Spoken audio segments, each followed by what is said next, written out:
Bienvenido a un nuevo evento de Cátedra Europa. Good morning and good afternoon to those joining us from the United Kingdom. On behalf of the 24th edition of Cátedra Europa, we welcome you to the session, The Impact of Design Beyond Objects, for which we have the special participation of Joanna Choquer, Leon Cruikshank, and Marisabela de Castro. We will now leave you with Marisabela de Castro. She is an assistant professor at the Design Department in the School of Architecture, Urbanism, and Design at Universidad del Norte. She works with students in the research of co-creation and design of services and experiences. Professor de Castro will be presenting our guest and moderating the session today. We remind our audience to register your questions in the space offered below your screen, in either English or Spanish. Professor de Castro, the floor is yours. Thank you, Kathy. Good morning, everyone, and good afternoon to those in the UK.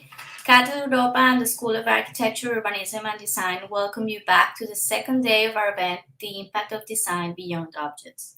Yesterday, we had two amazing conferences and a very insightful session by Bernard Hay from the Design Council and Dr. Jen Bally from the BNA Dundee. Today, we will continue our program with two guest speakers who will also share their experiences and knowledge from the UK on boosting innovation through design. I am pleased to present our first speaker for today, Dr. Joanna Choquer, who is Director of Design and Innovation at the Royal Society of Arts. She is responsible for championing how design for social innovation is applied across the RSA community and programs to create a better future. Dr. Choquer will present her conference focused on the RSA's Living Change approach and its applicability for change makers to tackle complex social and environmental challenges. Welcome, Dr. Choquer, to Cátedra Europa and to Universidad del Norte. Thank you so much, Marisabela, for inviting me to join you today. It's a real pleasure and a real honor. I'm just going to share my screen and just give me a signal if all is working well. Great. Can you see that? Yeah. Great. That's great. So yes, hello everyone. So as Marisabela mentioned, I'm going to be sharing the RSA's Living Change approach, which is our account of how we work to affect and address social challenges through our projects and our programs. I will tell you a little bit more about the approach, and I'll also bring it to life through stories of change and how we've applied it on our own projects and programs, and also talk about why this way of thinking about social change through design is so important right now. But let's rewind back to what as a global community we've experienced in the last year and why this is so important right now. We've seen a sequence of untenable crises, an unprecedented pandemic, the worst global economic recession since the Great Depression, systemic racism coming to another historical boiling point, growing polarization and conflict, an alarming increase in wildfires across 5 continents, ongoing gender inequalities and aggression against women rising even more acutely to the surface, and so many more crises. Ironically, 2 decades ago, innovators, futurists, and visionaries looked ahead to the 2020s as a suitably distant and futuristic sounding decade on which to project ideas about what good might look like and what we might aspire to achieve.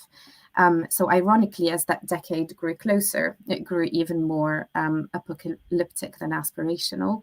And actually, the crisis of 2020 didn't begin, I don't think, with the start of the decade. The challenges and the conditions that led to our current crises demonstrate weakened, fragile foundations and infrastructure upon which our society lies.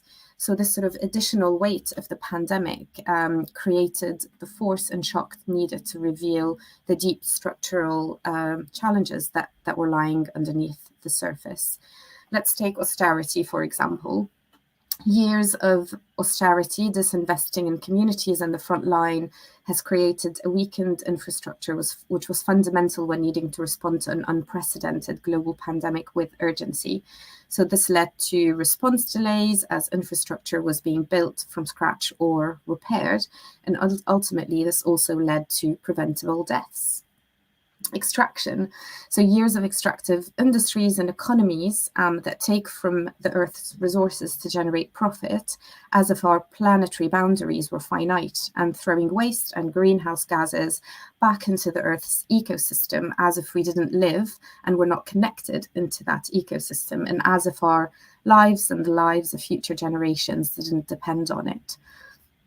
Centralization, a shift to towers of command and control governing our places, taking power away from those most vulnerable and most affected by crises, and placing it in the hands of those most privileged and most protected from crises, striving for uniformity and efficiency, and undermining and erasing, in some cases, the diversity of local place, community, and context. Individualism, an embedded capitalist system, has limited our capacity as citizens to that of individual consumers, self-absorbed and disconnected from the whole, from our families, communities, neighborhoods, heritage, and ecosystem. It's created this myth that we are enough and independent alone, when we can only survive as part of the greater whole, and we need to look after both the self and the whole and one another. Inequity, so decades of systemic racism and favoritism, placing more power and privilege and opportunity in the hands of men, those with fairer skin colors, those who speak more elegantly in more desirable accents, those without caring responsibilities, and so on, making social mobility very hard for some groups, no matter how hard they work and how hard they try. Short-termism, so we've built a society that doesn't have the capacity and imagination to think long-term. Political terms and business plans only last around 5 years, and multinational agreements such as the Paris Agreement on climate change might only look 30 years ahead. Limiting our thinking to short timeframes leaves us ill-prepared for long-term risks like climate change. So we make choices which harm rather than help future generations, and we know we won't live to see the damage. So these fault lines in our system, from behaviors to structures and mindsets, will continue to be exposed over the next decade at least, triggering more crises along the way, unless, that is, we take radical action to innovate and design towards systemic shifts and transitions that can rebuild stronger foundations for the future, where people and planet can flourish in harmony in a way that is living and changing every day. And the good news is, I know this was sort of quite a sort of pessimistic start to my presentation, but the good news is that we do design and innovate at our best in times of uncertainty, urgency, and crisis. And Anne Pendleton Julian, who's an architect and educator, says that design for emergence is designing for change in a context or system that's already in motion, and recognizing that change is part of the opportunity to stop and rethink where we want to head, and looking at sort of the pandemic as a key pivotal point towards that future. But if we look back into history, and if we look at the cholera outbreak, in the mid-19th century, London's outdated sewage system was polluting the city's rivers, leading to multiple outbreaks. And in 1858, Joseph William Bazalgette, who was the chief engineer of the Metropolitan Board of Works, designed a new underground system of sewers to funnel waste further downstream. And that innovative sewer system was a colossal feat, changing the whole of London's landscape, and it's currently being used today. So that is currently London's sewage infrastructure. So this is quite a literal example of how a global pandemic can be the catalyst for design and innovation to change infrastructure at deeper levels of the system. And if we look at the RSA's own history around social change, so for the last 260 years, we've been at the forefront of promoting design for social change. In 1802, we launched a competition to design a machine that would remove the necessity for little children to be employed by master sweeps to clean chimneys in England. As a lot of you would know, children working in chimney sweeping were exposed to a number of respiratory conditions and had an increased risk of physical harm and injury through that work. So George Smart won the competition with his invention that you can see on this slide, the scandoscope. And after many years of the RSA supporting with campaigning, firstly for master sweeps to adopt the invention, which was limited in success because they, at the time, it was still cheaper to hire little boys and little children to do the work than to purchase the scandoscope. Secondly, the RSA campaigned for homeowners to purchase the scandoscope rather than eliciting the services of master sweep as the middlemen, which had limited success until fundamentally the RSA lobbying and influencing Parliament to ban the use of boys under 14, which happened in 1834. So this is an example of sort of in a time of crisis using design as an opportunity to totally rethink the system, to think about sort of the political conditions within which we're operating, the market conditions, and doing that through the products and the interventions that we design. And then moving much closer to the present time, 2021, this year we were very proud to launch a new program of work, Regenerative Futures, where we're using design to transform the relationships between society, our ecology, and the economy, and to actually reconnect these three things in a way where people and communities are harnessing their potential to be sources of health and regeneration for all life on Earth. And so we published our positioning paper on regenerative design and regenerative futures only last week, and you can download that and have a look at some of our regenerative design principles and examples of work demonstrating why we need to shift to that different way of thinking and working with design on our website. So if you just sort of Google regenerative futures, the RSA, that should come up. So at the RSA, and particularly, as you know, we've had sort of over 260 years of heritage looking and working with design for social change. But more recently, particularly in the last 18 months, we've been really re-examining the role that we played and what we have learned and what more we need to do. And so this is our new vision and purpose as it stands. We are here to see a world where everyone is able to participate in creating a better future. And our purpose is to unite people and ideas to address the challenges of our time. And so we do that by bringing different parts of the organization and our networks and platforms together. Firstly, our impact programs. We've been delivering and developing a number of projects throughout that history, but we, in the last year, decided to be much more intentional about the missions we wanted to support, mainly because these are some of the issues that are very current and very urgent right now, but also because this is where we can have levers for change or can draw on the relevant experiences and relevant networks. So these are our 5 impact programs: Regenerative Futures, which I've touched on already.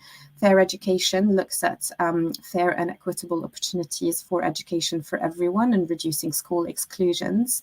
The Learning Society is about shifting mindsets and looking at how learning can be an opportunity across everyone's life stages. That lifelong learning is at the core of how we need to develop and evolve, and demystifying the fact that education happens at a particular stage in our life, and then after that we develop the skills we need and we get a job, and then we're in that job until we retire. That's not really the reality of how we need to shift as we face the challenges of the future and work towards a more hopeful vision towards the future, we need to be constantly upskilling, reskilling, changing jobs and creating new types of jobs for the future.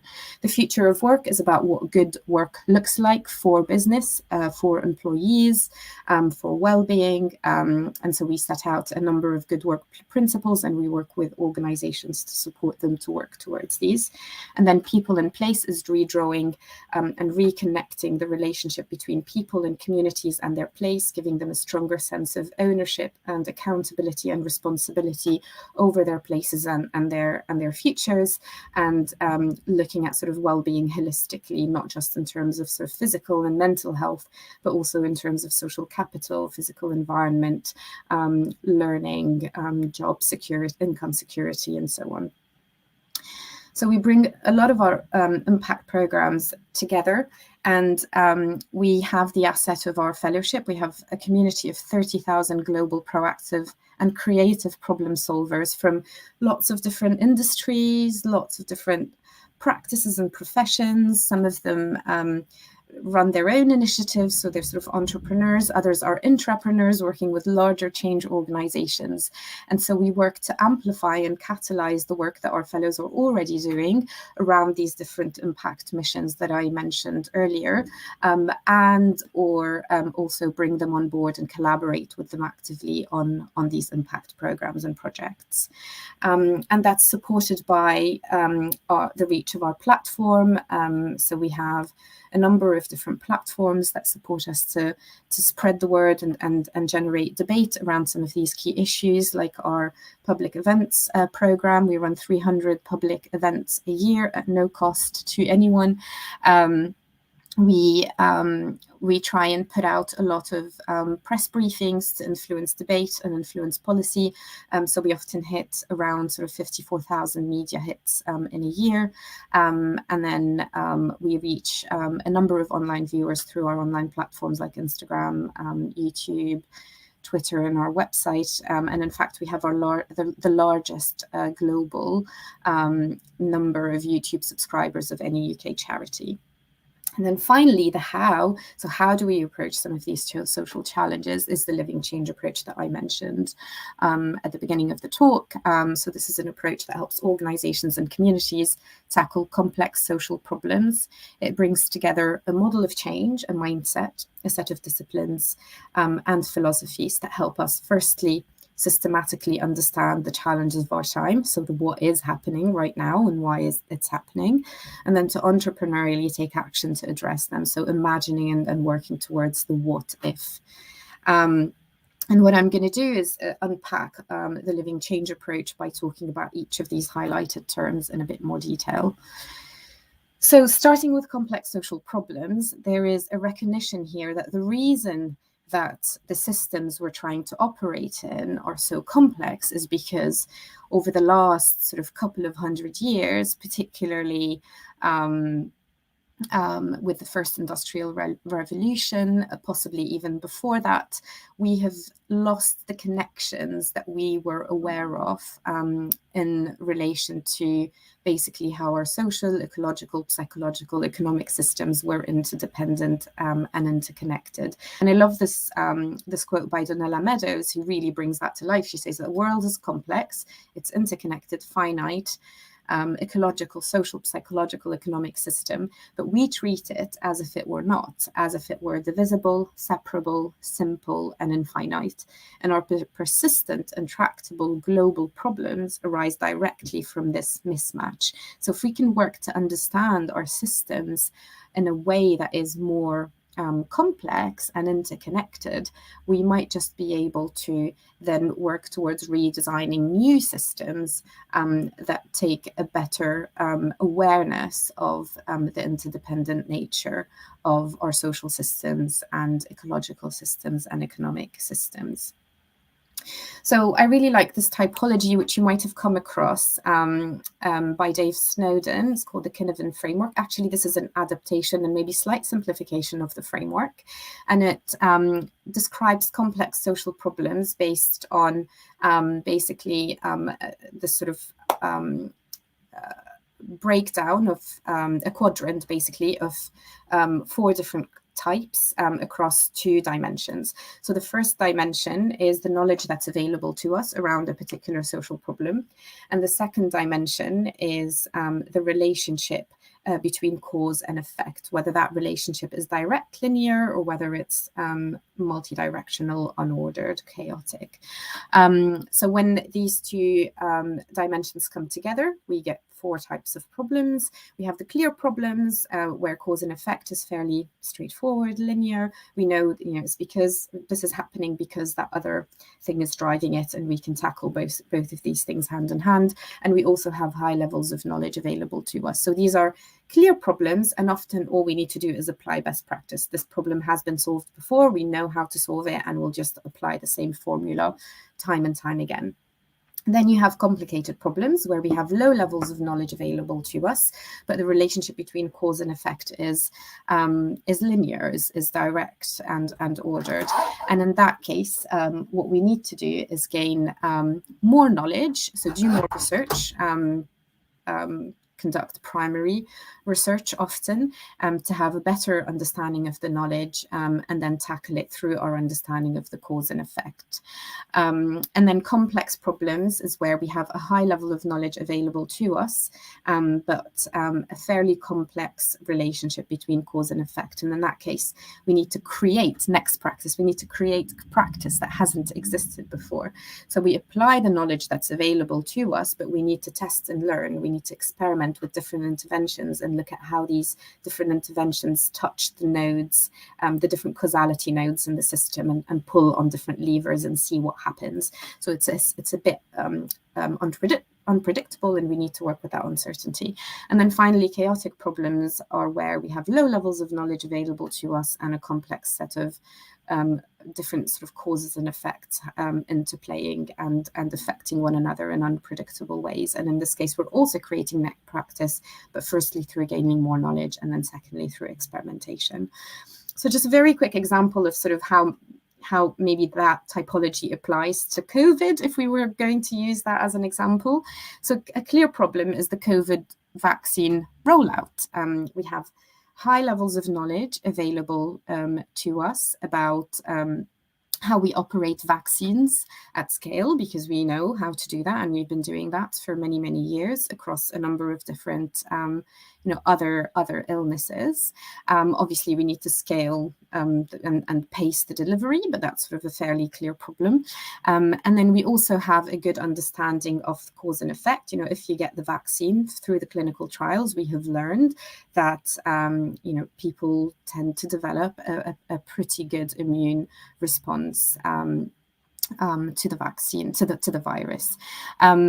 But then the COVID vaccine creation process is an example of a complicated problem, because we knew very little about the virus when it started, and it's really difficult to design a vaccine for a virus we don't understand. But we do understand that if we were able to design that vaccine, then that there's a fairly direct relationship between the vaccine itself and controlling the pandemic. COVID transmission is an example of a complex problem, because we're constantly learning new things about how it's transmitted, and because there is a lot that we can't measure and that we can't predict and that we can't control.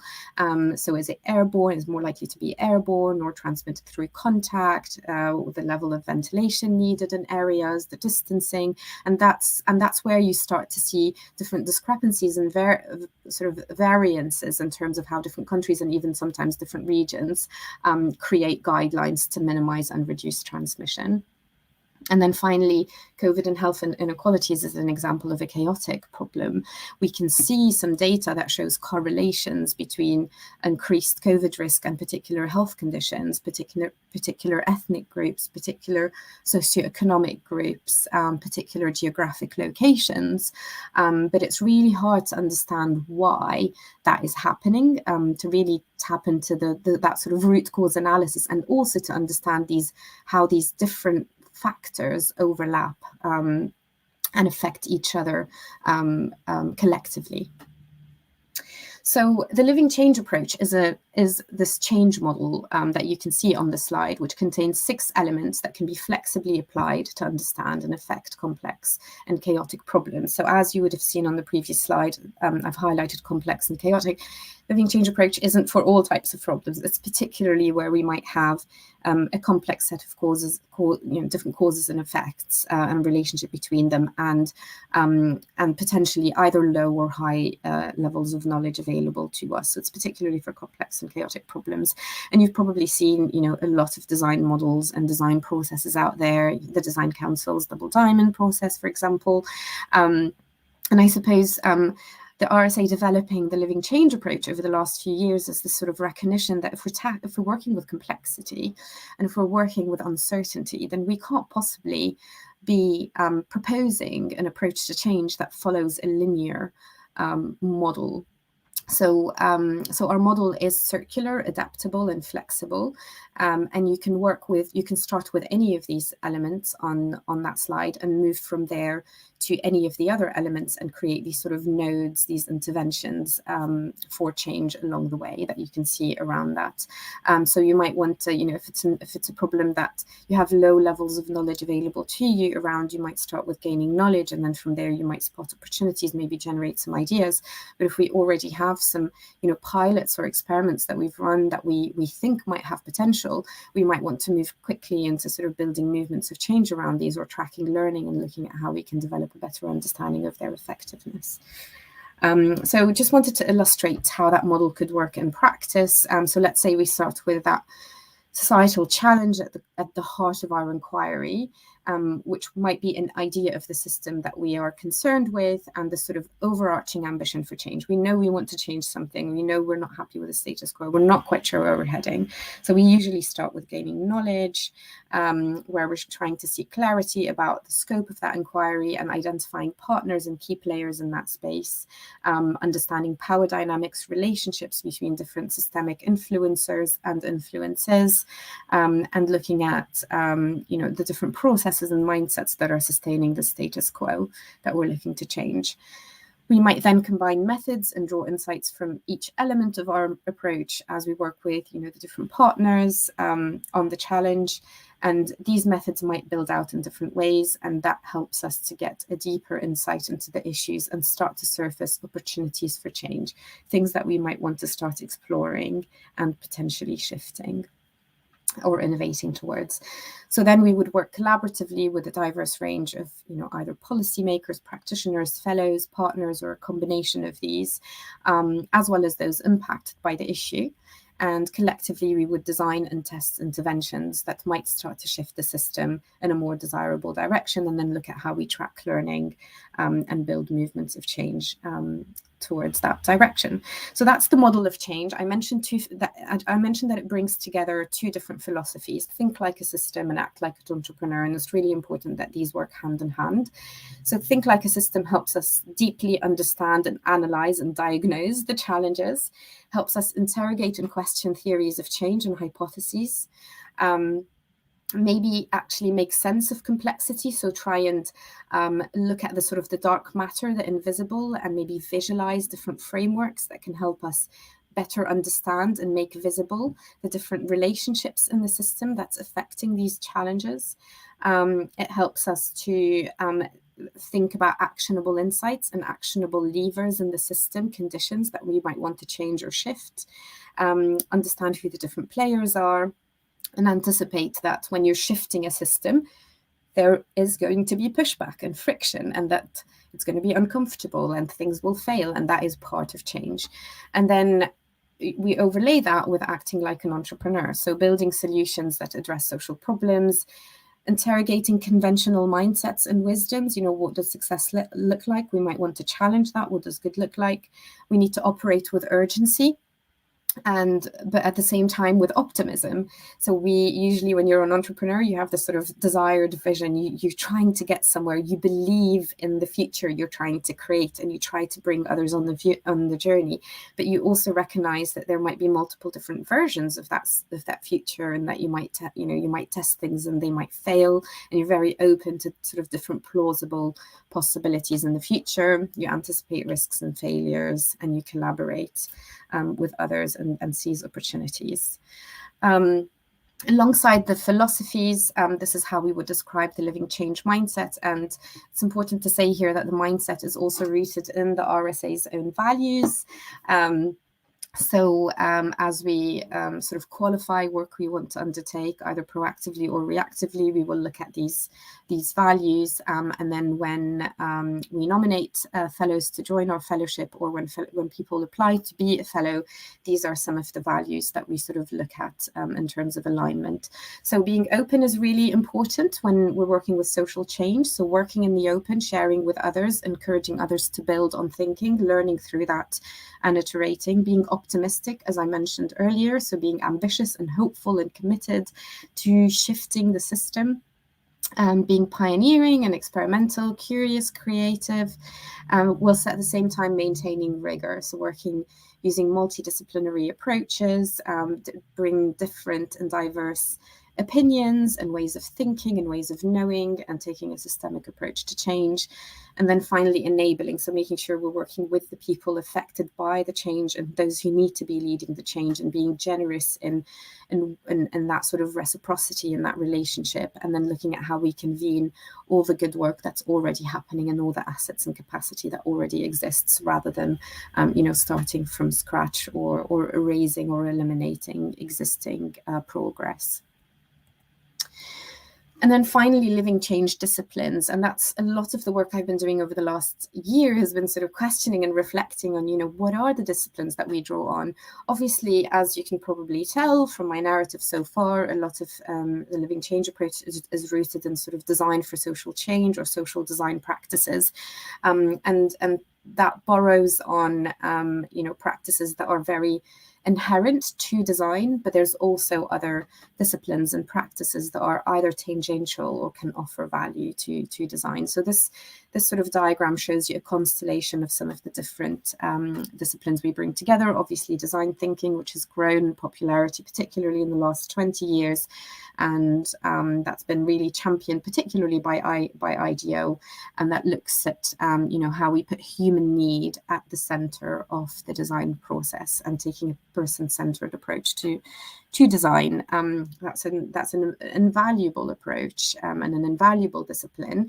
However, there are also problems with it, because it assumes that human need is superior to the needs of other living things, and it sometimes fails to connect our needs as people to the needs of the ecosystem we are dependent upon. So we need to complement design thinking with regenerative design, which is a very emergent design practice. And I mentioned we recently published a paper to try and demystify and try and define what that practice means at the RSA. So regenerative design takes a much more ecosystem-centered approach. It looks at the system in a nested way. It looks at society as the economy in service of the wider society, and the society in service of the wider ecosystem that is necessary for the flourishing of all living things. And it encourages us to work in a way that is more circular, regenerative, and interconnected. And it focuses on assets, so what we already have, rather than needs, what we're missing, which tends to be sort of the dominant paradigm with design thinking. But regenerative design requires a very radical mindset and set of practice. It's very different to how we work in the status quo in this sort of fast-paced economy. A lot of the challenges I mentioned at the beginning of my talk, capitalism, individualism, requires a very different way of, thinking about our living world. And so in order to be able to make that very that huge transition, we need futures thinking. We need our own imagination capacity to imagine a future that is very different from the current status quo. And some, speculative design and foresight-centered approaches can help us with that. That can do a combination of predicting the future and imagining an alternative future and working towards that. And it's important to have that combination, that we're not in this sort of fatalistic process of, we're just going to predict the future and then look at risk management. How might we manage the risks? Actually, how can we totally imagine what that future is going to look like, and what is our role in shaping that future, starting from today and starting from who we are. But in order to do that, as we imagine that future system and start to think about, right, what do we need to therefore change right now? We need systems thinking. We need deep analytical thinking and understanding of the current system, the complexity in the system and the relationships in the system. And then in order to do that, we need to draw on innovation and entrepreneurship. However, in the last probably 50 years or more, innovation and entrepreneurship has been very much driven by the economy. So we start with, what can technology do, rather than what's the change we want to see in the world and how technology can support that. We start with, what is the enterprise that is going to generate income and help secure investment funding, rather than, what is the social change that we want to see and how can innovation support that. And then finally, we need participatory practices. As I mentioned earlier, usually those in power, those with privilege, are those leading and making decisions about future strategies, future funding, investments. And we need more participatory approaches that can bring communities who will be affected and who need to be driving the change themselves at the forefront of our research and design processes. So what we really need is a sort of constellation of disciplines to tackle complex social challenges and to imagine and create a better future for all living things for the long term. And each may be short-sighted when acting alone. Some are often in confrontation with one another, as you've probably seen in sort of design debates and design literature. But we all have the potential to work together in this sort of harmonious tension to ensure that why, how, and what we design leads to a better world now and for the generations to come. So that was sort of quite a lot of theory. So I just wanted to bring the living change approach to life through three stories of change, three applications of the approach on RSA projects and programs. I'll start with Cities of Learning. This is a project we've been running for about 3 years now, and it's part of the Learning Society program. We recognize that we're at a time of mass unemployment and huge transitions in the job and labor markets. We're radically changing patterns of work. There's a race towards net zero that's greening the labor market, creating new green jobs, totally eradicating, eliminating high carbon jobs. But also requiring transformations and transitions of existing jobs. We also know that there's huge inequalities in terms of access to jobs and declining mental health around work and how we manage life and work. So the idea that one's learning is complete at the age of 21 is dangerously outdated. And the Cities of Learning project is working to demystify that, working one place at a time. So as we moved into sort of really thinking about how we can approach that systemic challenge entrepreneurially, one of the ideas we developed that we have then tested was the sort of platform approach that can connect different parts of the system that are currently disjointed together. So Cities of Learning moves from one city to another, and it connects these systemic players, so local government, employers, learning providers, employees, and learners, to create and support and badge clear skills and career pathways in local places and economies. These assets are currently sort of absolutely disconnected. So local government will have an awareness of the number of people and the types of people who are looking to transition work or who are out of work.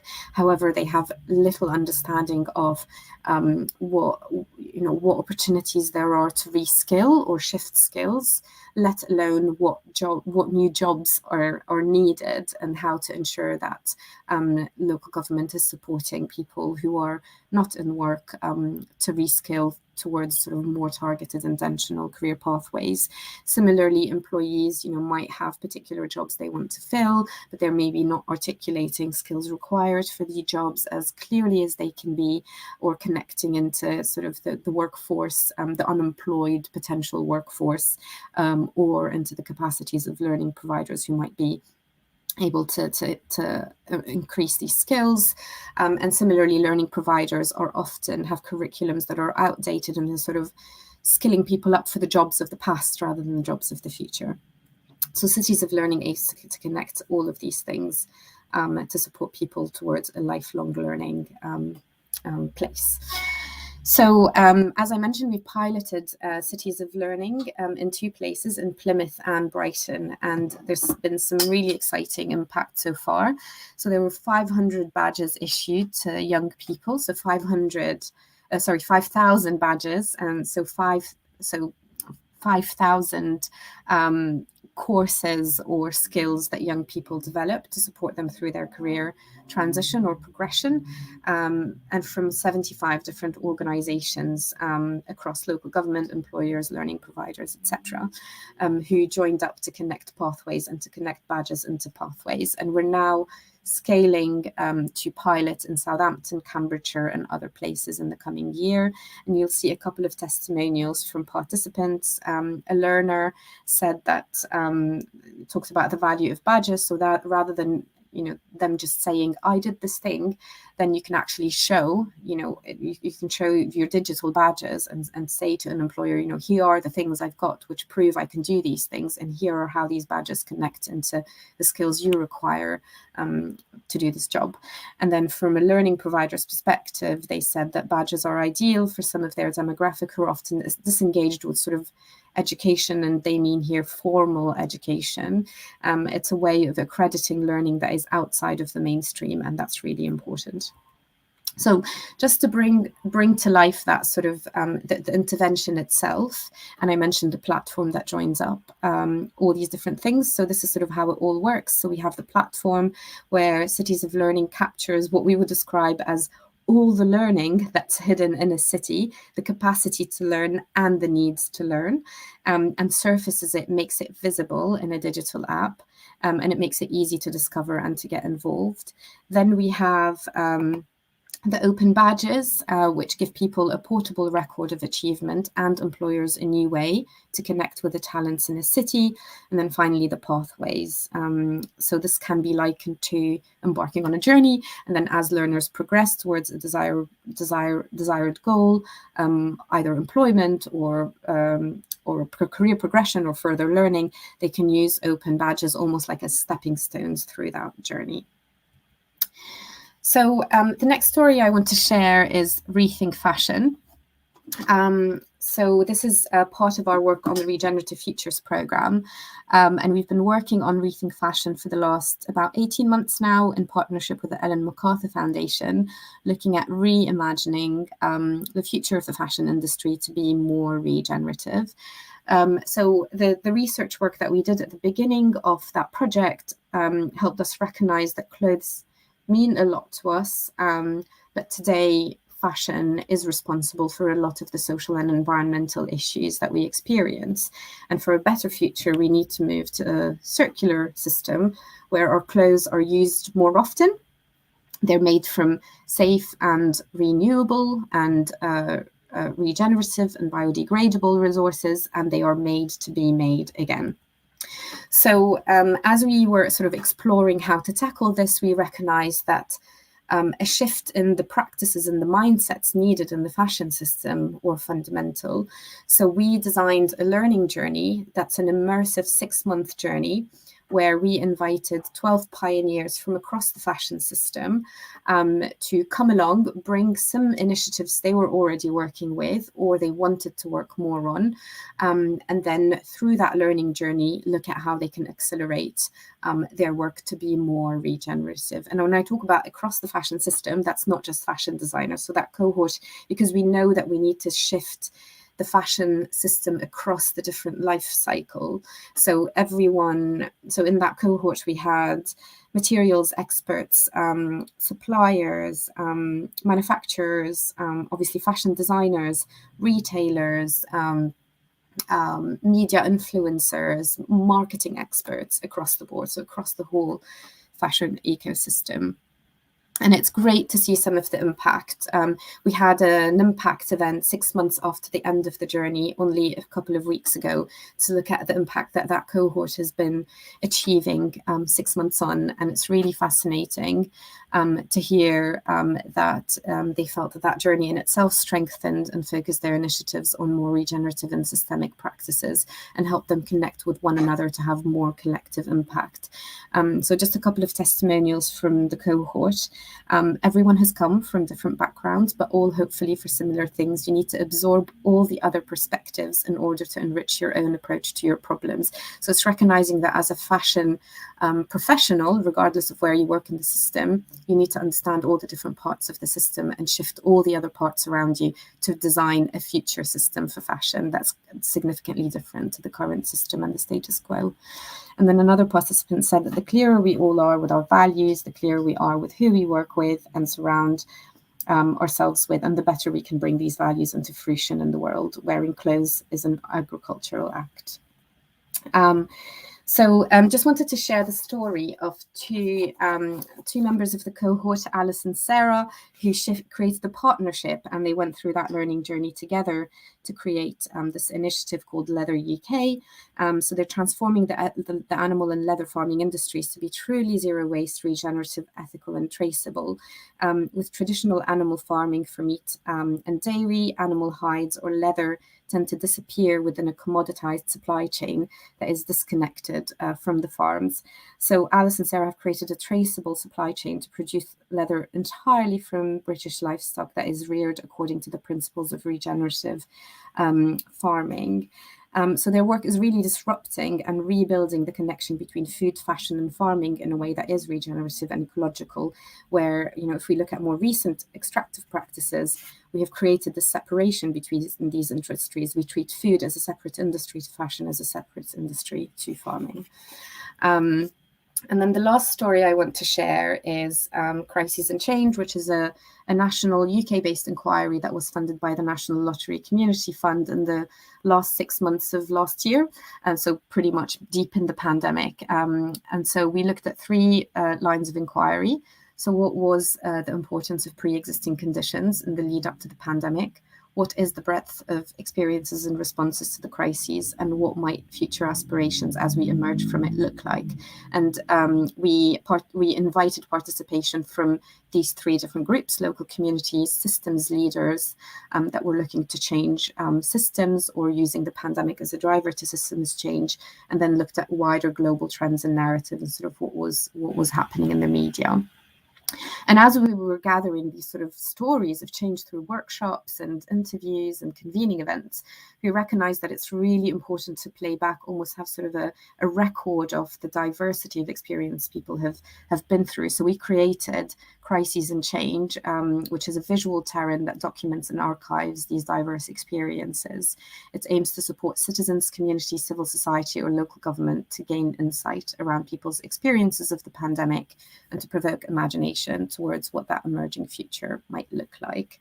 And just sort of a couple of quotes. I'm not going to go into detail because I'm also conscious of time. But it's important that, we look at these narratives as a way of making sense of what's already happening.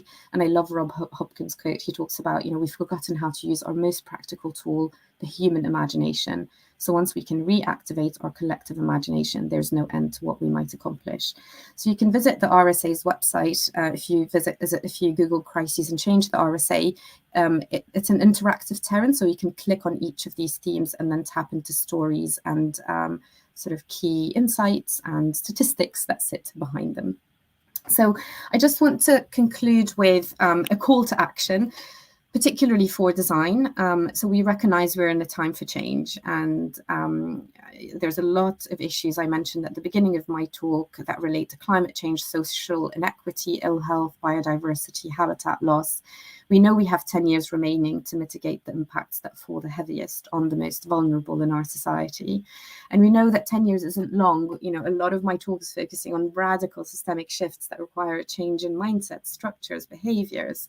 And this is really our duty as good ancestors.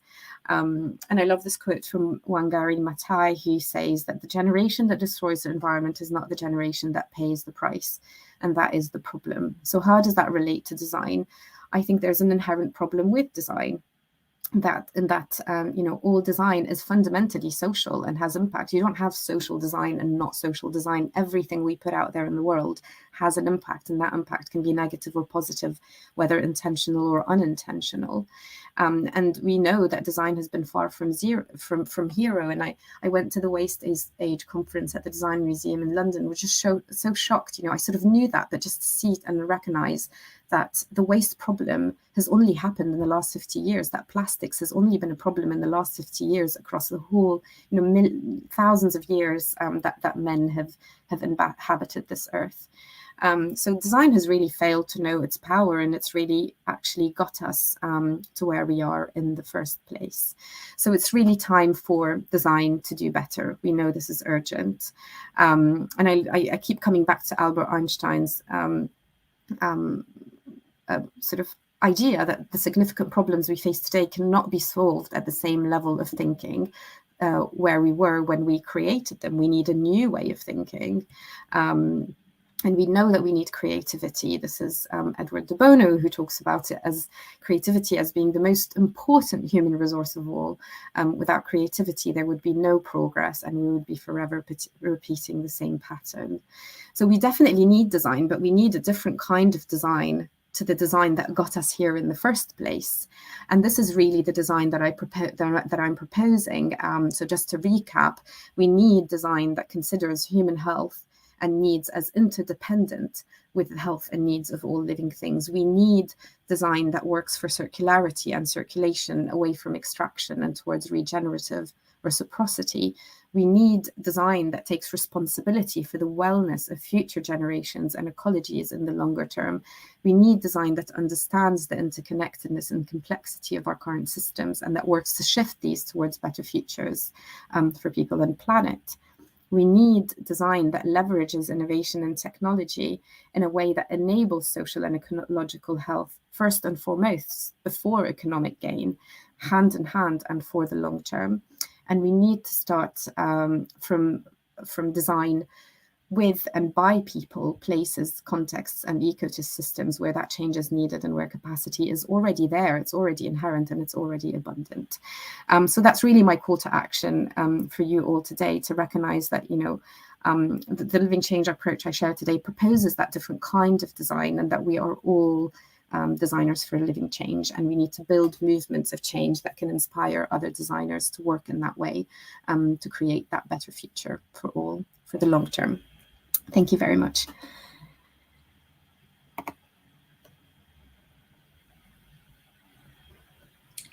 Thank you, Dr. Joanna. I think that was a very inspiring talk, and I think you led so many questions, but really good questions that we're all asking ourselves once we've heard you. We have a couple of questions from the audience. I do have a couple of mine as well, so I'm gonna ask them to you. The first one is from Edgar David Rincon and says, during the talk, the concept of explicit intervention through design is widely used. From your perspective, does the temporary nature of these efforts and the presence of actors affect the sustainability and settlement of the changes produced by these initiatives and projects? Yeah, I think that's a really good question. I think, again, it goes back to sort of what kind of design are we talking about? And it goes back to sort of the mindset and the intention you start with when you are approaching a design process or exploring even sort of taking a design-led approach. And I say that very loosely because I do believe in democratizing design, and I believe in the everyday designers. And I think there's a lot of people around us designing things every day that impact on our life without necessarily their work being recognized, or them even being self-aware that the work they're doing is sort of design. And so I think there are a lot of interventions, and I would question whether these interventions are designed with some of these sort of mindsets and practices that I talked about. Are they designed with a hopeful vision, a long-term vision for the future? Are we looking at the impact of our grandchildren and great-grandchildren? What does that design, the things we're putting out there in the world, how do they stand the test of time? How do they impact generations to come? How are we looking at the relationship of these things with nature? Reconnecting people and nature, our social health with our ecological health. So I would say there's a lot of interventions. I would say some of them are actually potentially not as ambitious as they need to be, not future thinking as they need to be. Some of them could be creating more harms. In some cases, we need to just stop designing at all and just let nature run its course. And in other cases, we need some very radical interventions that will require some very difficult transitions. And it will require some people losing their jobs because they're working in industries that are not future-proofing our planet, for example. And so how do we protect those who are most vulnerable in these sort of transitions? And we talk about just transition, I know, quite a lot, and as part of that conversation. So yeah, I would go back to what are the mindsets and practices we're approaching these design interventions with. Okay, I do have a follow-up because it's related to that question as well. And I was thinking about how in countries like Colombia, we have so many basic needs that are unmet yet. So how do we get to a regenerative thinking and thinking about, well, in terms of what we have, if we don't have that many things in the first place? Yeah. So it's kind of, I was wondering how do you think we can get to that way of thinking in a context where there are so many unmet basic needs? Yeah. I think what's really interesting is that, so when we were developing the Regenerative Futures program, we, as a team, multidisciplinary team of researchers and designers and sort of regenerative practice experts, environmental social experts, we tried to basically do what we would describe, and I think I shared a slide that had this sort of iceberg model on it that looks at basically different layers of the system. So we looked at root cause analysis. So we looked at, what is leading to an extractive and an unsustainable future for society and planet. What are some of the driving forces, and what are some of the symptoms of these things that we're seeing? And at the events level, we saw sort of all the basic needs, poverty, income insecurity, poor quality housing, either like obesity or food poverty, like different levels of the spectrum.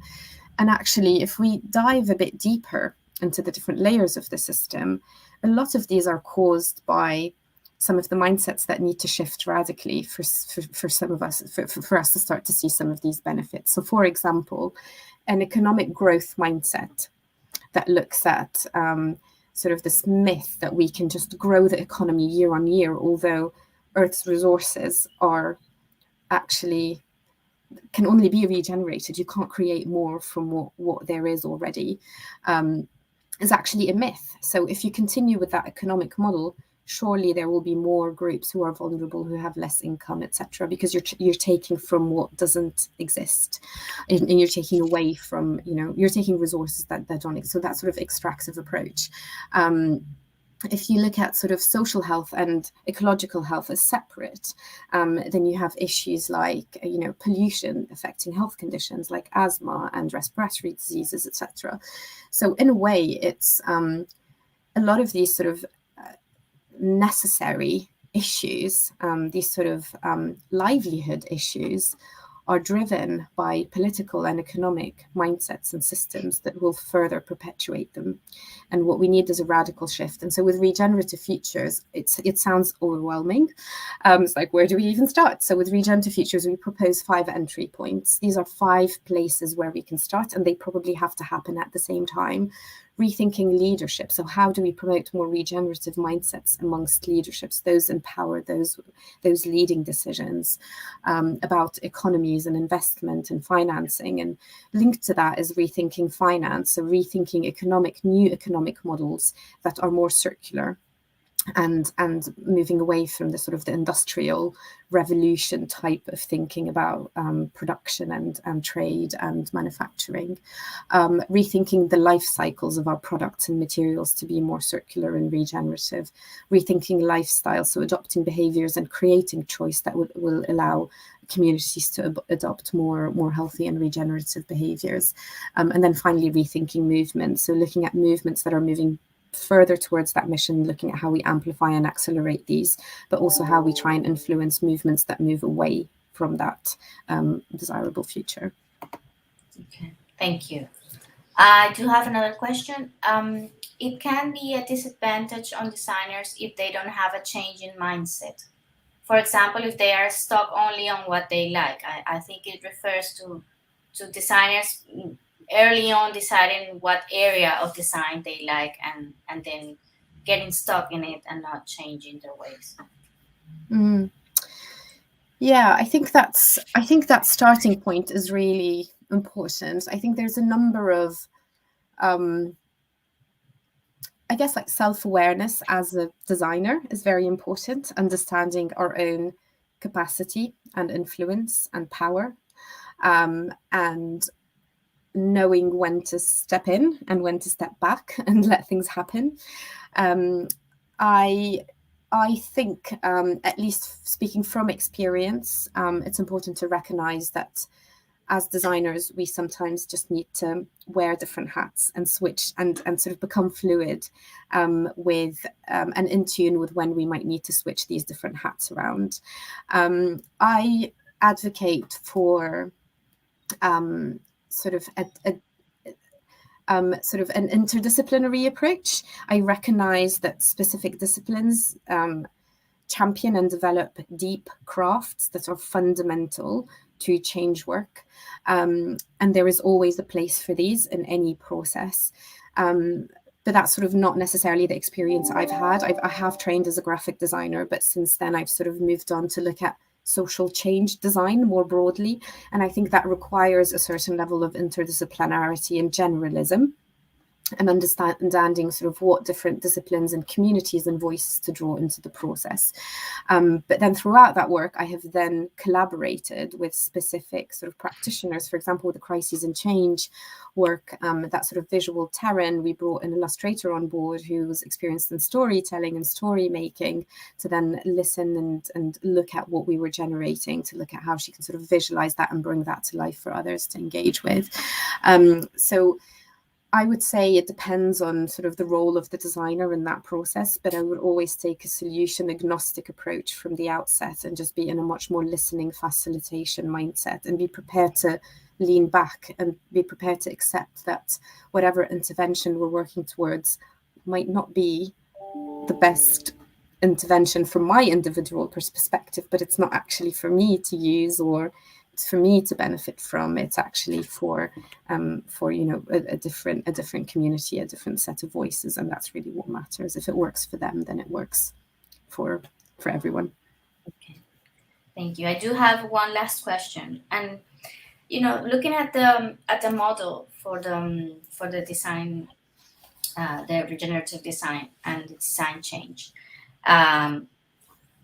Because it was circular and not linear, I was wondering about the problem of time, which designers always have, because in either case, you need to get to a point where you can say, you know, this is done, or this part at least is done. So how do you manage the problem of time in that way of thinking that could lead to an endless loop of doing things and thinking things again and again and again, and not getting to an actual a stepping point at least, or I wouldn't say final solution, because we've talked about how they're not, but to a point where you can say, no, this part at least is done, and then we can move on to the next one. Yeah, I suppose I like maybe take the metaphor of farming to maybe illustrate that in a little bit more detail, or conservation, if you like. I guess the sort of role of a designer in that process is sort of plant the seed and support an initiative to take root. You can continue to talk about what the seed's going to be and what the plant's going to be or what the tree's going to be, and you can continue to sketch out your ideas and your dreams and ideals, but fundamentally you need to support that plant to take root. And I think that is, without that there is no impact. Without that there is, the designer has done nothing. And so I think that the work of the designer is to really support that initiative to find root, to find its soil, which is, and for it to continue to sustain itself without necessarily needing the intervention of a designer. However, I don't think it's sort of as potentially absolute as that, because we know that change is living. And so whatever you're supporting to find root is going to quickly and hopefully quickly grow and evolve and start to support other potential living things around it and connect with other living things. And sometimes that needs to be managed and supported to flourish. So there might be interventions in the future where, as the designer is making sense of the world and the issues and the people who are leading that change around that sort of new or growing or flourishing intervention, to recognize when design might have a role to play to then intervene and support with management. I mean, like a really simple example is like, in the race to net zero, we can see lots of new initiatives to plant new trees, but there's very little thinking about how these sort of new forests we're creating are going to be managed in the future, how the types of trees we're choosing link into the biodiversity that's needed, how that's linked into economic capital and social capital in the places they're around. And that is a design, decision fundamentally.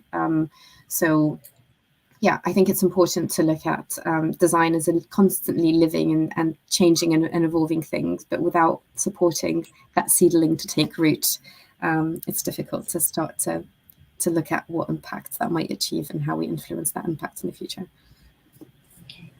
Well, thank you so much, Joanna, for your presentation. I think it was really, really, as I said earlier, inspiring, and I'm pretty sure that a lot of people here are thinking about their own ways and their own projects as well. So thank you so much for a very insightful presentation. Well, thank you for inviting me and for listening as well. Okay, great. Thank you. Well, now I am pleased to present our second speaker for today. Is Professor of Design and Creative Exchange and Director of Research for Imagination, Lancaster, the cross-disciplinary design research lab at Lancaster University. His research focuses on facilitating innovation, including the Creative Exchange, a £5 million project looking at innovation in knowledge exchange, and Proud, a European project looking at the co-design of public spaces. He currently leads the £13.2 million project Beyond Imagination, undertaking cross-disciplinary design research in areas ranging from the home, communities, factories, cities, and policy. He will present his talk titled Co-Design and Beyond in the Public Sector. Welcome, Professor Cruikshank, to Cátedra Europa and to Universidad del Norte. Thank you, Marisabel. Thank you very much. Thanks for joining me, everyone.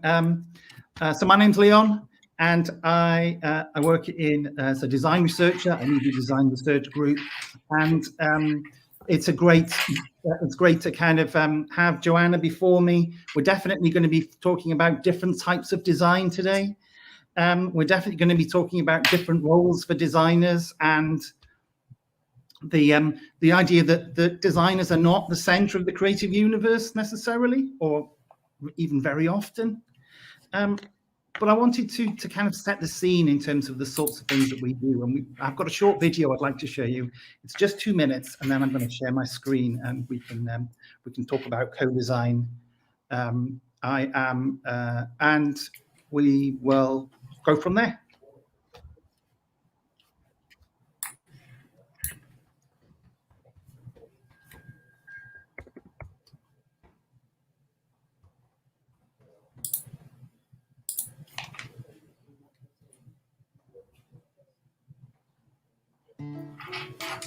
Design isn't just a discipline of expression, but also of discovery. For us, it's a route into greater understanding. It's a way to open minds and make voices heard. It's a tool for exploring complex ideas, for interrogating the consensus view, and for finding different perspectives. Design-led research has the power to change the world. As one of the world's largest design research groups, we have the chance to harness that power. We are a 50-strong team, working across numerous design disciplines. We are product designers and architects and technologists and social innovators. We mix academic experts with PhD researchers, with undergraduate students, with members of the public, with local authorities, with private business and beyond. This is academia applied, going far beyond the abstract to create impact. Research with results. This matters more than ever. We have huge issues to face: global threats and community challenges, growing needs and shrinking budgets. We can only solve today's problems with insight and innovation. We can only solve them together. So we work in the open. We share ideas and we share credit. We give our colleagues the space and support to do the best possible research. We take joy in our work and in each other's work. Right now we have more than 50 projects running from our studio, looking at how products, places, and people operate and interact. It's a vast, diverse, eclectic collection of investigations and collaborations, exploring our city environments, our communities, our workplaces, our homes, and our government. It's our chance to make a lasting, positive impact, to use our imagination to create a better world.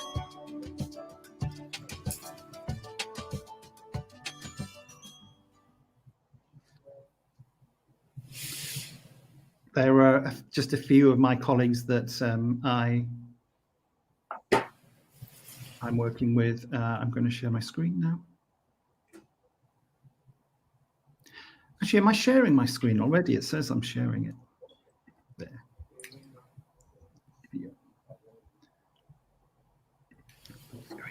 Okay. So that's a kind of a sense of the mood or the texture of imagination. This is where we work. This is where I am.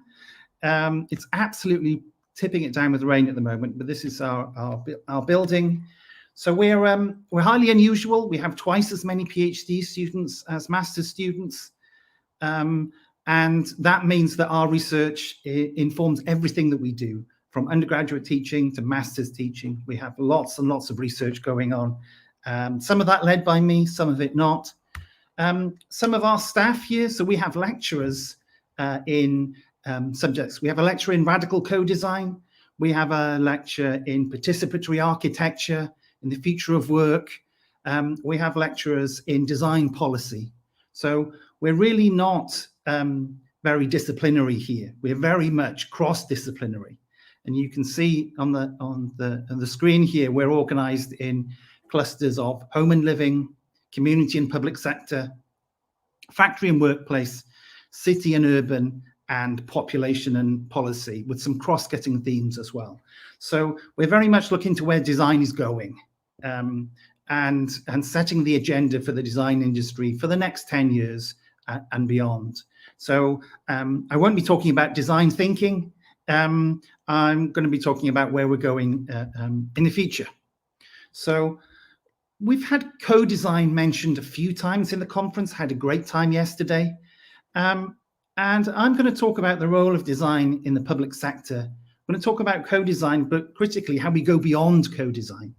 And this is not the whole of design is going to become this. This is for people who are interested in working in the public sector and having an impact on the public sector, having an impact on people's day-to-day lives.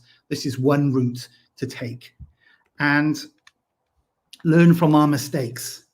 There was some talk yesterday of how do we catch up in Colombia, and I think you should be thinking, how do we get ahead in Colombia? And this is a game. This is the game that I used to play as a child called Leapfrog, and I've got a project called Leapfrog later. But the whole point of leapfrog is that you hop over the person in front of you. So rather than thinking about design in Colombia, how do we follow what we do in the UK? I would say, how do you get ahead of what you do in the UK? How do you do it better? How do you do it in a more interesting way, in a way that suits you, not in a way that's worked in the UK? So I don't want you to see this as a model for what you should do. Hopefully you should see this as a provocation to get you thinking about the role that designers can play and the role that non-designers can play in creative processes. So sometimes when I'm talking to, you may have come across participatory design. And I'm much more interested in post-participatory design, because a lot of participatory design is inviting non-designers to participate in a design process. And it isn't surprising that designers feel quite comfortable in participatory design processes. They're in control, they set the rules of the game, and people come in and play their game. And I'm much more interested in how other people are creative and how designers can help them be creative in their own way, so that you're not expecting a nurse or a librarian or a policymaker or a child to come into your design studio and use your amazing magic markers and whiteboards and things and be creative. The designers go to other people. Designers be creative in their way, in the way that, you know, librarians intensely creative. So are young people. So there are creative people spread right throughout our society. Not everyone, but there are creative people all over the place. So how do designers work with them on their terms, not in a designerly way? That's what I'm interested in, and partly what I'm going to talk about today. So I'm going to talk about a project that was very much a co-design project. This was funded by the European Union, and it was called PROUD, and the project I led within that is called Beyond the Castle. And we worked with 2,000 participants. I would say we genuinely had 700 co-designers, and we had 5 design facilitators. And we did all sorts of events with these people. It was spread over 12 months, and it was set in this is the center of Lancaster, so not a big city, but this is right in the middle. It's a big area of land around what was a prison. So the top here, the castle, used to be a prison, and it's now going to be a hotel. It's owned by the Queen, and something had to be done with the green space around the prison, because there is very, very valuable architecture that's being destroyed by trees. So something had to happen. So I led the project that redesigned that space. We are very much in a co-design mode for this.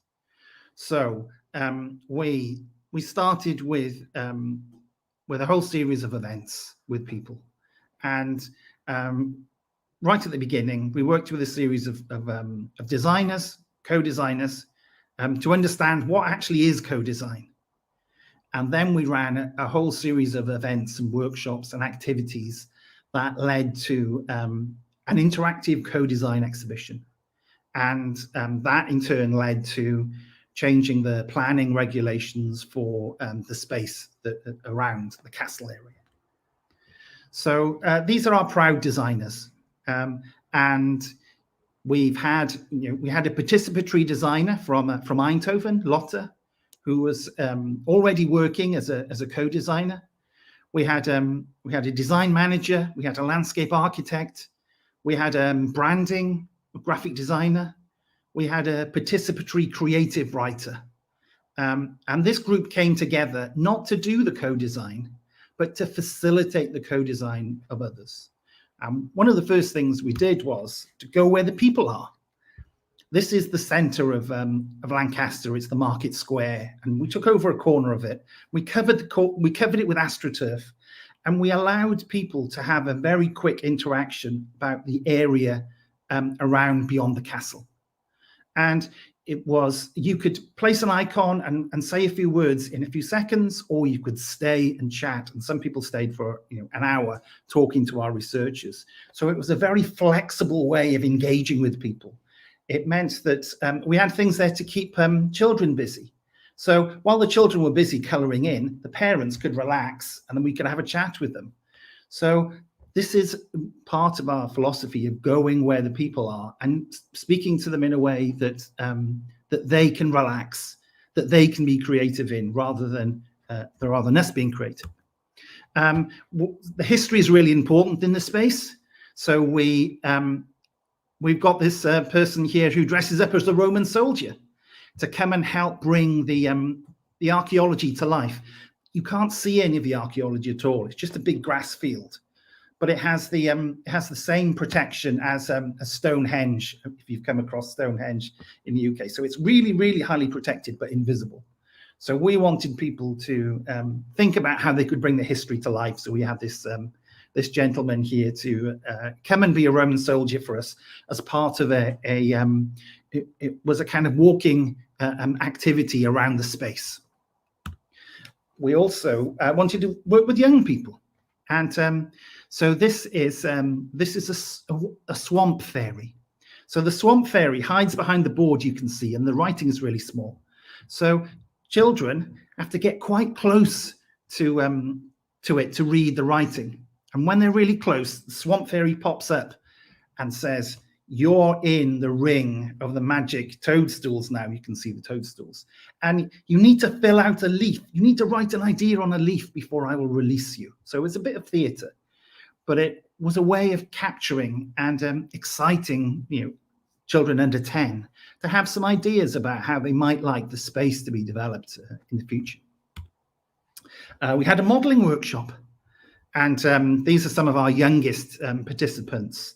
They were 5 and 6 and 7, and they were modelling what they would like in the space around the castle. Our youngest participant was 4, and he wanted a cave to hide in. So this is another way, another medium of drawing in people to get them to think and act around what they would like to do in the area around the castle. These were our oldest participants. They came to the modelling workshop. Surprisingly, they didn't want to model anything, but they had a cup of tea and they had a biscuit, and they talked about the 40 years that they'd lived in the house overlooking this area, and they told us all the stories of everything that's happened there, the mistakes the council has made in the past and how things should be now, and they really comprehensively provided us with information, and they were great. We captured loads and loads and loads of data, and rather than taking this information away and then designers analyzing it and deciding what's the best thing to do, we opened this out to our volunteers. So we had like 20 volunteers who came to nearly all of the events, and often in co-design, participants are used as information. So you get information out of them, and then the designers take that information away and do the clever stuff, synthesizing it down into ideas. And the ideas are often completely alien to the participants. And there is a big question in my mind about that translation between having lots of ideas, whether it's Post-its or any other thing, and the final ideas. That leap often is solely made by designers. And I'm a bit suspicious of that, honestly. So we laid out every single idea, every single contribution from all of our activities, and our volunteers helped to organize and structure and synthesize those ideas into an organization. And we used that organization for an interactive co-design exhibition. And 2 weeks before we held this, we had no idea what this interactive co-design exhibition was. The way it works is, if you see my mouse, so our volunteers organized all this information into 2 sets of criteria. So here we have a thematic analysis. So we have all the ideas arranged into concepts on history, the economy, tourism, just what you'd expect. And over here, this pyramid, we asked our volunteers, what should we not forget? What should we not forget? Never mind this gathering of evidence. What's important that we shouldn't forget? And some people said, don't forget, it's for residents, not just for visitors. So we created, and we used the card sorting to prioritize those. So each one of these things here is a don't forget. And the way the exhibition worked, the far end of the exhibition, everyone looked at all of the ideas. They're all laid out, every single idea, even the really daft ones were there. And then we asked people to take one issue from the thematic analysis, one from the don't forget, to stick them to a cardboard box, connected by a question or a challenge. And that is where the co-design happened. That is where people thought, okay, what will I really do? So it could be, a don't forget could be, don't forget this is residents for, this is for residents, not just visitors. And a thematic analysis could be Roman history. And a question could be, what would you like to do that costs less than £100? Or what would you do if you had an infinite amount of resource? Or what would you do if this is for children? And people chose one of each of those things, put them on the box. You can see them here, the stickers here, and then they responded. And people spent, on average, over half an hour working on their boxes. Some people covered every face with drawings and suggestions. And this was held in a public space, in an exhibition space, but right in the center of town. It was open to the public. It was open for a few weeks. And so we had 2,000 participants overall, and 700 people made these boxes. And you can see here, there are people creating these, their boxes. So this was great fun and developed lots of insights. And the insights led to the development of the master plan for the area. So the master plan is how that area is going to be developed for the next 20 years. And there were also organizational impacts, benefits, there were community benefits, and there were also academic benefits. So this is Senior Planning Officer. Beyond the Castle has been successful in setting the agenda and direction for development in the area for the next 20 years. So the voice of the people has really determined how this area is going to be shaped for the next 20 years. Also, it changed the practices of the council. You can see me here looking thoughtful. Here is Helen Ryan saying, what has changed for us is a whole new way of trusting people. And what used to happen with the public sector, in Lancaster anyway, but often, is they would go to a community group and they would say, this is what we've decided, what do you think? And people would like it or not, but they wouldn't really change anything. Now the council are open to being in an active dialogue with communities, and for that dialogue to be ongoing over the long term, and for it to be a genuine exchange and a genuine change of things happen, because they're not frightened of people anymore. They've got a way to trust people. And there are academic outputs here. So I'm pointing you towards co-design fundamental issues and guidelines for designers beyond the castle, because it's free. If you Google it, it's free. And also it led to a significant part of a book that I wrote on open design and innovation. So here we have academic outputs, we have influences on code, on the public workers, public sector workers, and also we have an influence on the space. So brilliant, that's great, we can relax. Well, actually, no. I'm presenting this as an example of something that probably you shouldn't do, or you might choose not to do. Beyond the Castle was funded by the European Union, and we're very happy for that funding. But it was not something that the council could do themselves ever. It was very designerly. Everything was highly designed.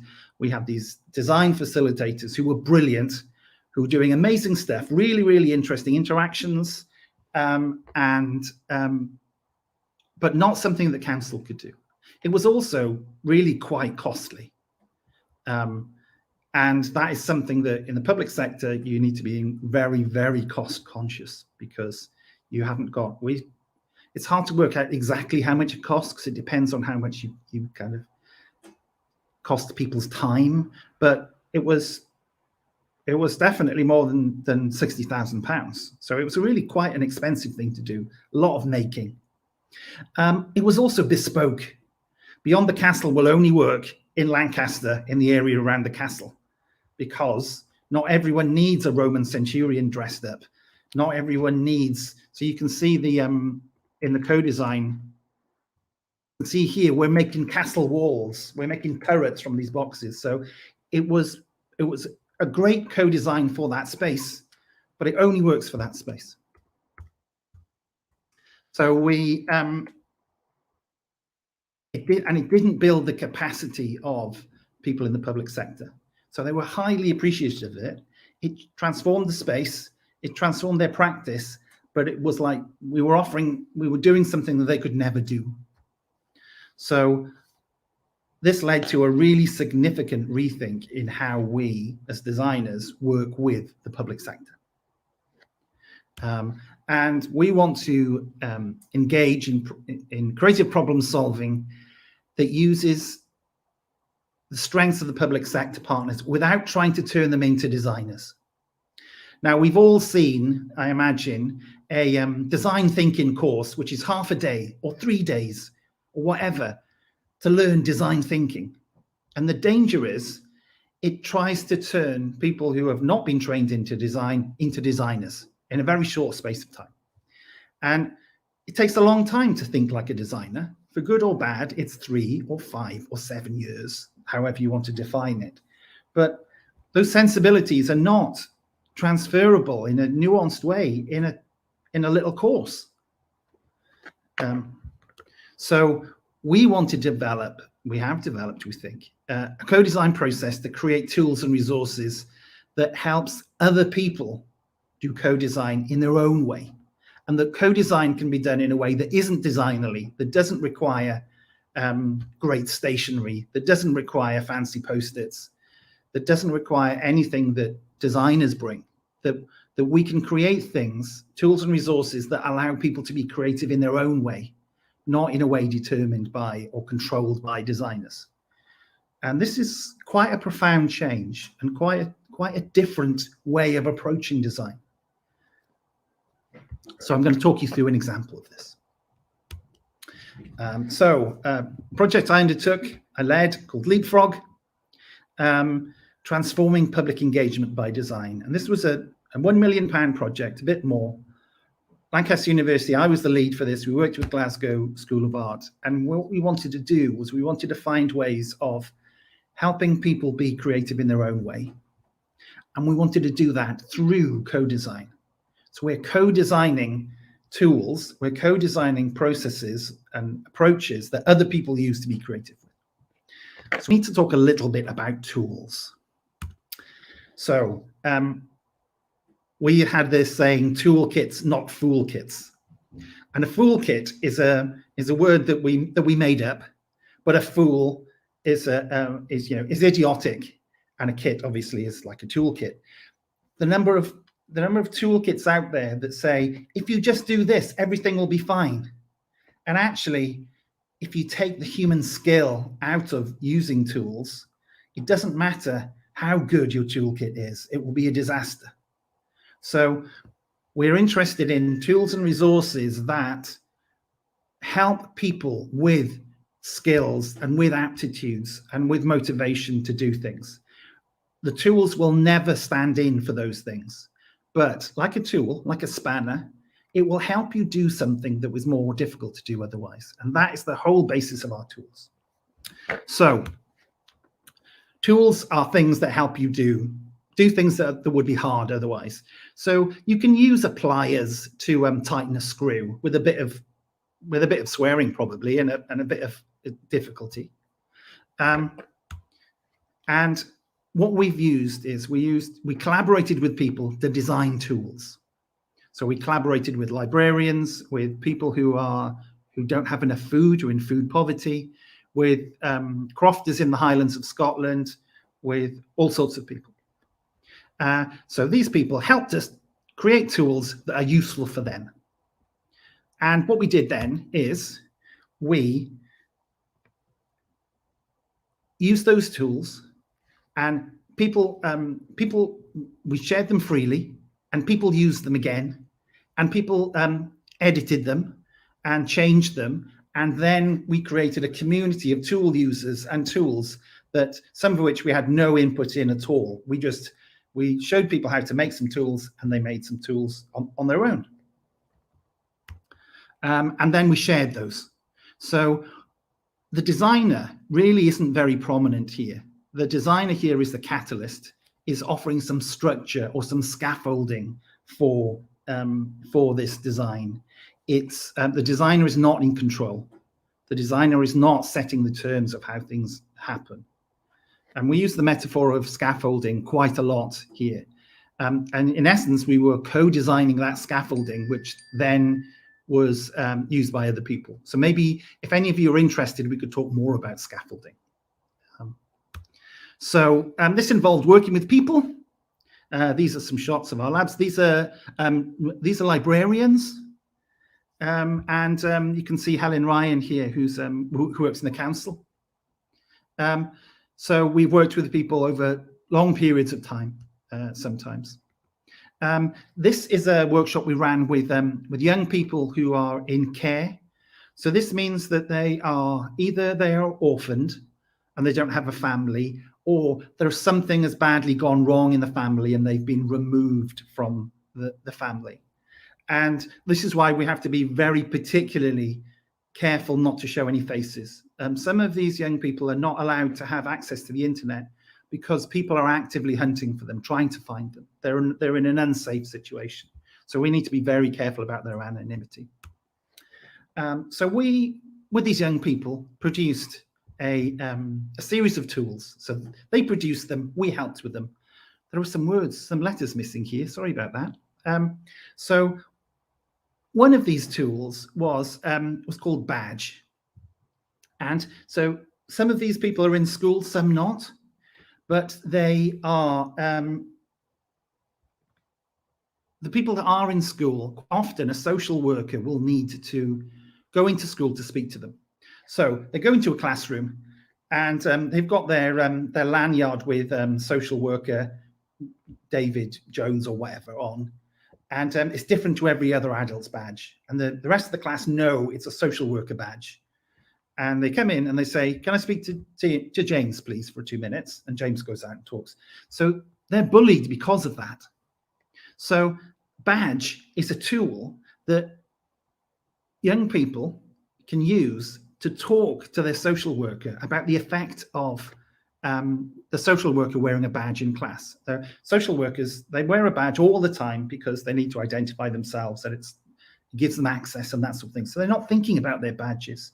So this is, in technical terms, this is a boundary object that helps the young people talk to their social worker, an authority figure, about the effect that that badge is having on them. They're being bullied because of it. And there are many other tools. There are almost 90 tools now on the Leapfrog website. So as part of this, so these are the young people in care that we worked with. Again, we can't show their face. So this is why they had a good time. So they all held up ticks. And we created a newspaper for them so that all of them could see themselves in print. All of them could see their ideas in print and share them with people. And they all got a load of newspapers. Many of them don't have internet access or have extremely limited internet access, or are not able to access the internet at all. And this is the newspaper, and this was in Blackburn, where we held an event to give them all certificates. And we also won an award here. And the reason I'm showing this, I'm a bit cynical about awards, but this was an award that was offered by children themselves, part of the British Youth Council. So it wasn't adults that decided this was good for children. Children decided this was innovative and good for children. This is another tool that we use. This is target control. And this is, so if you live in care, if there are 10 of you living in a care home, you don't have much control. You have to, everyone goes to bed at the same time. Everyone gets up. There's a set meal. There isn't much choice. So this is about very simple tool they came up with. We didn't come up with this. It's about negotiating whether you have more or less control over things. And we found that people have used target control perhaps 20,000 times, certainly more than 10,000 times. Here we have got a social worker using target control to talk about sexual health and perspectives on sexual health with children, slightly older children for this. So what we found is the tools that are the simplest are the most adaptable, most shareable, and most relatable. So they're almost not designed. They are co-designed by people, but they're co-designed in a way that makes them accessible and easy to use, rather than fancy design, which we used to do, which they look beautiful, but they were too beautiful to write on. People were frightened to write on them. Here we have, so these are the resources are all available on this website, leapfrog.tools, and they are editable PDFs. So it means that any social worker can download them. They can edit them on any like free Adobe Reader and make them their own. So they can add their own subjects, titles, whatever. You can download these. You can change all the English words to Spanish words if you like. It's a resource that's free. And we have been downloaded all the way around the world, from Andorra to Zimbabwe. I love that stat. It makes me smile. And also lots in the UK, as you'd expect. This is a graph of the tool use, and you can see loads and loads of tools have been downloaded and used. And we're really happy about this. We're really happy, but so what? We made some stuff with some people. What was really the effect of this? Why should we care? Why should we be happy about it? Why should I take up your time? This. Well, we found that this really significantly had impacts. I mean, really tangible impacts, really changed things for the public sector. So financially, and this is, if there are any public sector workers here that you will see. So we've been through, in the UK, before the pandemic, years of austerity. And there was a 60% decrease in resource on preserving and looking after our green space, our parks. And here we see that Leapfrog has helped, through the activation of friends groups, kind of volunteer groups, an extra £1 million of additional investment in the parks, plus loads of volunteer hours. And this is the person in the council who's in charge of green space.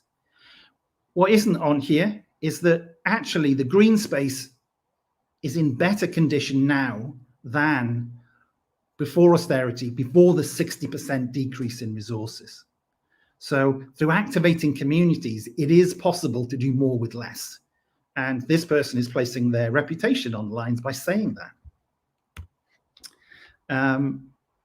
We've also helped councils have a new relationship with the people they work. So this is Ken Massa. He's Chief Executive of Rosendale Leisure Trust.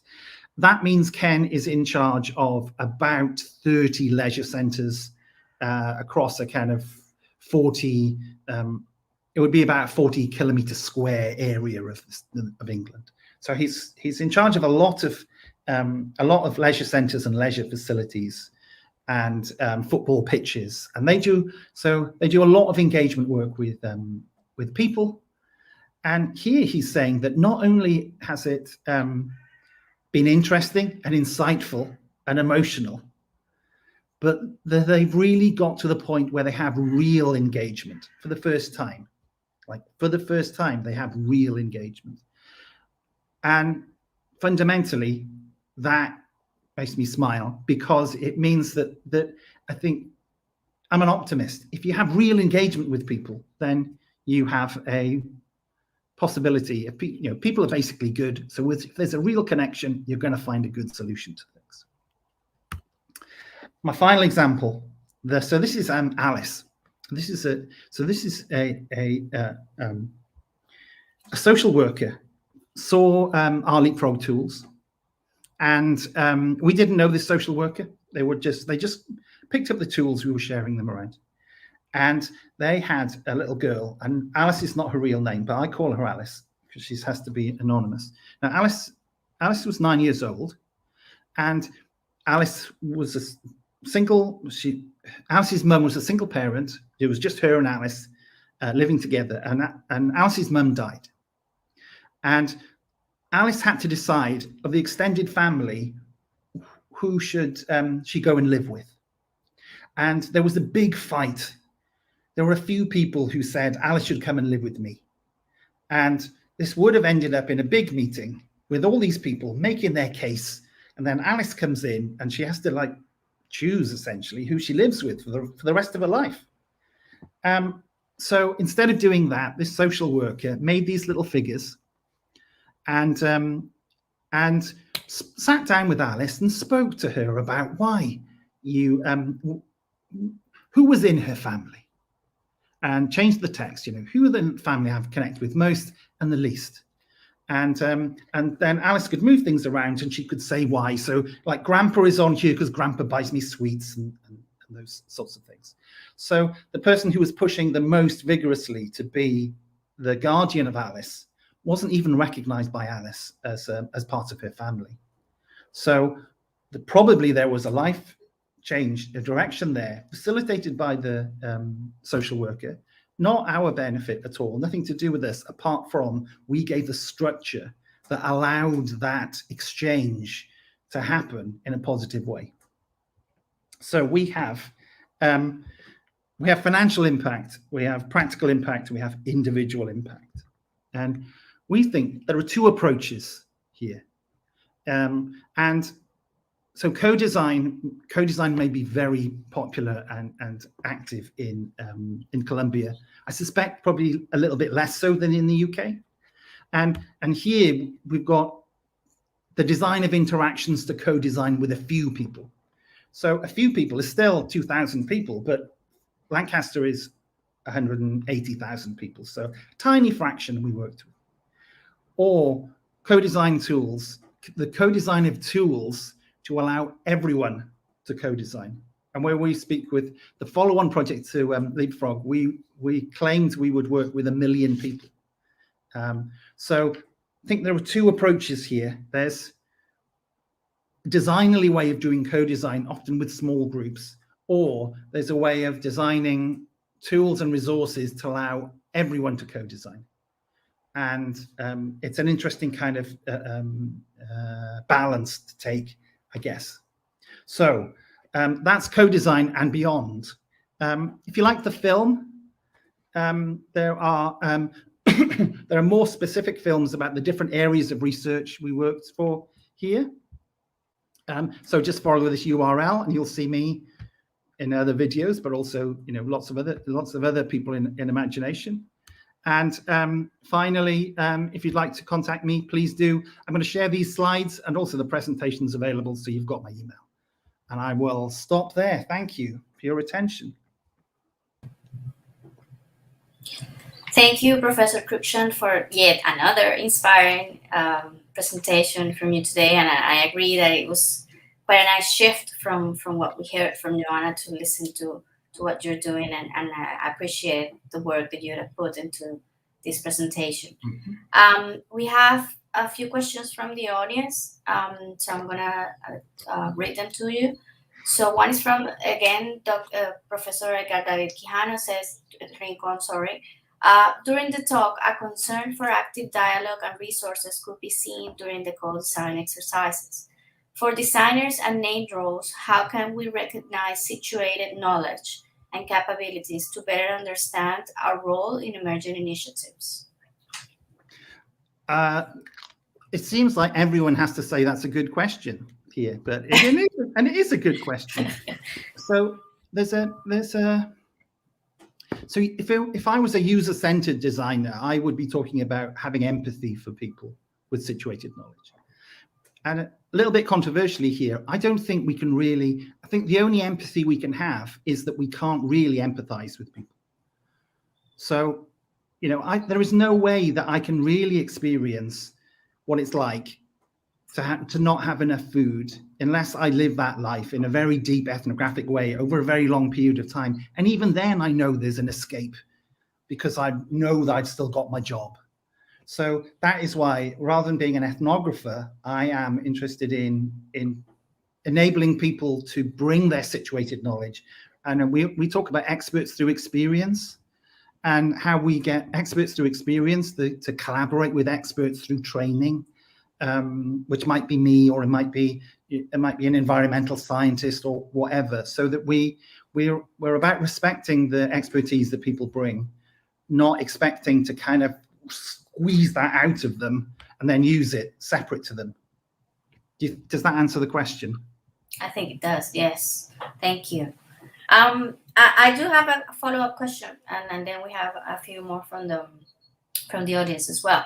And I think what really inspired me is I think you work a lot since your shift into capacity building. So you a large part of your projects involve capacity building stage in which you work with whoever you're working with to bring out those capabilities. So how does this affect for example, your eligibility or availability to be eligible for funding? Because in terms of time, in any case, if you invest this amount of time in capacity building, obviously it will end up in longer projects and long period projects. So does this affect your funding eligibility or your capacity to get to actually be acquired a project because of this? So it does feel like I'm ridiculously busy all the time. And I think but part of that is that your relationship changes as the capacity builds. So I was working with a project that was about helping people become more active, together an active future. And it was about, and the person running it worked in the NHS as a financial person, and he was given control of this project, and it was a £6 million project. And he said, Leon, I'm fed up of doing projects the way the NHS does them, which is slow and bureaucratic and boring, and it never achieves anything. I want to do it differently. And I'm like, I'm totally with you, Jamie. And he said, so we're not going to have a plan. And I went, oh my God.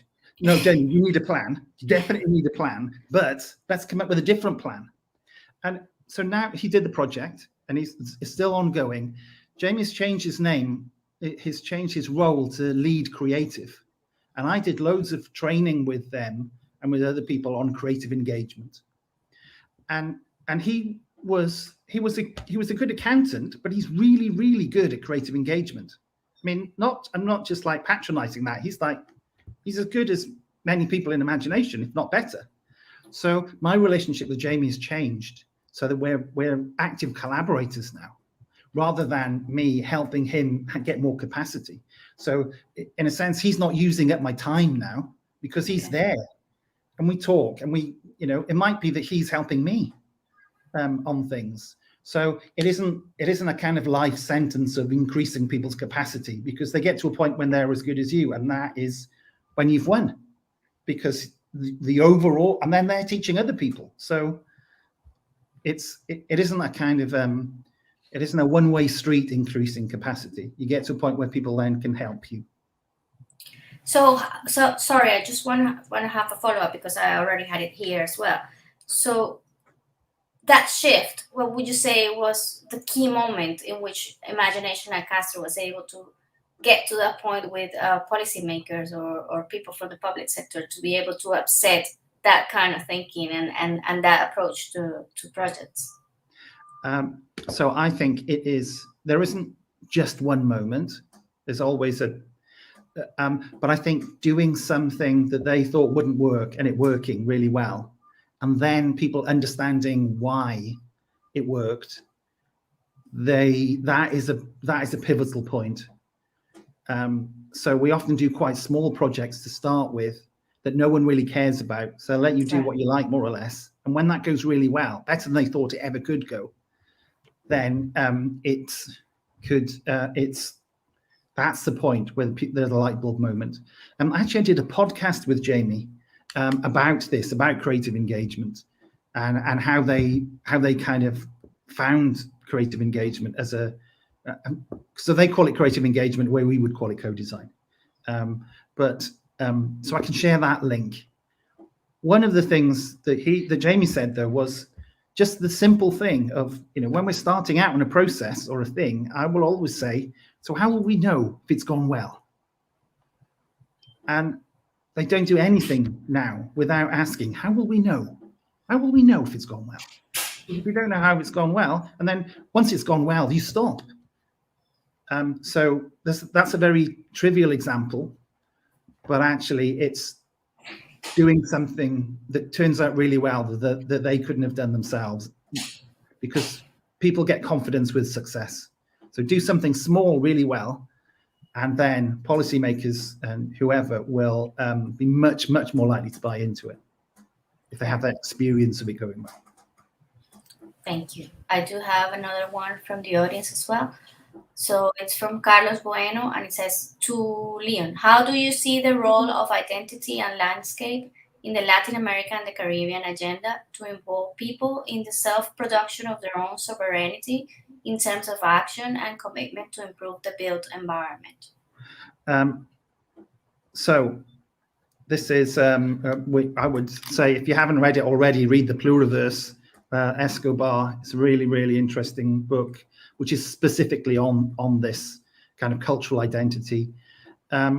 So